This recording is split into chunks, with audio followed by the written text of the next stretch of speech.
మంచిగా బాగా తీసుకో. ఇది బుద్ధుడిది అమరావతిలో పెద్ద బుద్ధుడిని పెట్టారు. లోపలికి వెళ్ళడానికి జస్ట్ 20 రూపీస్ టికెట్ అంట. పక్షులు వాళ్తున్నాయి.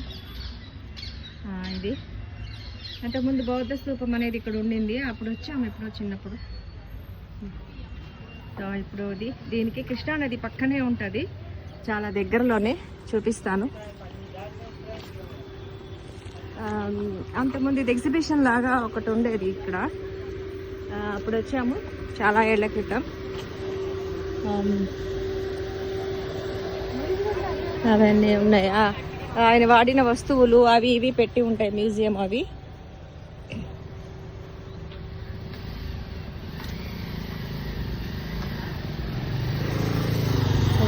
మనకి అద్భుతం ఏంటంటే కరెక్ట్గా ఈ బుద్ధుడి స్టాచ్యూ ఉంది కదా, బుద్ధుడి స్టాచ్యూ ఎక్కడ ఉంది అంటే కరెక్ట్గా ఇంత దగ్గరలో కృష్ణానది ఒడ్డునే కట్టారు.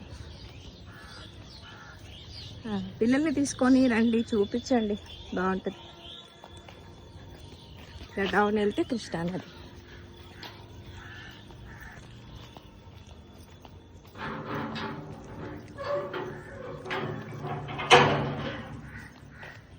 హరిత రిసార్ట్స్ ఉన్నాయి ఇక్కడ. ఓ వెరీ గుడ్. ఏ కృష్ణానది చాలా హ్యాపీగా అనిపిస్తుంది.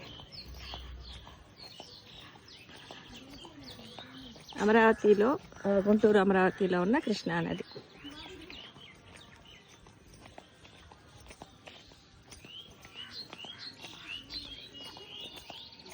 బోట్స్ అవి ఉన్నాయి మనకి. ఇది ఇంకొక వైపు అన్నమాట. ఇది అటుపక్కంతా ఏవో ఉన్నాయి, ఇంకా టెంపుల్స్ అవన్నీ ఉన్నాయి కొన్ని.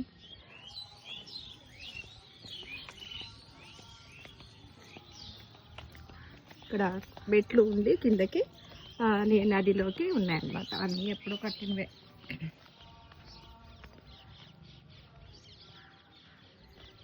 ఇక్కడ బోట్స్ ఉన్నాయి. కృష్ణమ్మ తల్లి. మనం ఇట్లా ప్రకృతిని అమ్మ అంటాం, తల్లితో పోలుస్తాం. ఎందుకంటే మదర్లీహుడ్ అనేది నేచర్హుడ్, ప్రకృతి. అది సృష్టి ధర్మం. అది తల్లికి బిడ్డ పుట్టడము, తల్లి కాపలా కాయడము, రక్షణ చేయడము, అవన్నీ ప్రకృతి పరంగా ధర్మాలు. సో అందుకని ప్రకృతి పరంగా ఈ చెట్లు, నదులు, భూమి, ఆకాశం, మనం ఏవైతే పంచభూతాలు అంటామో వీటన్నిటిని మనం మాత అని అమ్మతో పోలుస్తాం. భూమాత, నదుల్ని కూడా అమ్మలతో పోలుస్తాం. అంత మాత్రాన అవి ఫిజికల్ రూపంగా అమ్మ అని పెట్టి ఎక్కిరించకూడదు. అర్థం చేసుకోవాలి, దానిలో ఎంతో మంచి మనస్తత్వము, మంచి గ్రాటిట్యూడ్ ఉంది, మంచి ప్రేమ ఉంది. ఓకేనా? అందుకని అట్లా అంటాం. కృష్ణమ్మ తల్లి, గోదావరి తల్లి ఇట్లా అని పిలుస్తుంటాం. మంచి విషయమే కదా. అది మరి ఆలోచించుకోవాలి, మనం సొంతంగా ఆలోచించుకొని ఏం మాట్లాడుతున్నాము, ఎవరేం మాట్లాడితే వింటున్నాము. అది ఆ చెప్పేవాళ్ళు మనకి చెడు చెప్తున్నారా, మన మనసు పాడయ్యేవి, సొసైటీని పాడు చేసేవి చెప్తున్నారా అని మనం గమనించుకొని మన ఇష్టం. అది ఫ్రీడమ్ ఎప్పుడూ ఉంటుంది. కృష్ణుడు చెప్తారు, ఎప్పుడు నీకు ఫ్రీడమ్ ఉంటుంది, మంచి చేసుకుంటావా చెడు చేసుకుంటావా అని. అట్లా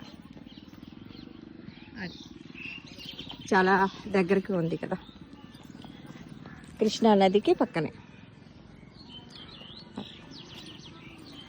భారతదేశంలో ఇవన్నీ జరిగినవే. ఈ జరిగిన వాటిని ఇది కాదు, రాంగ్ అని ఎలా అంటాము?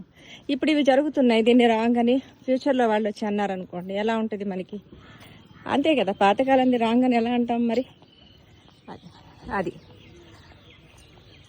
ప్రతి యుగంలో దాని యుగ ధర్మం మారుతూ ఉంటుంది అని చెప్పారు కృష్ణుడు. వాళ్ళ ఆ కాలానుసారం ఏవేవో జరుగుతూ ఉంటాయి, దాన్ని యాక్సెప్ట్ చేసుకుంటూ జీవితం గడపాలి అని.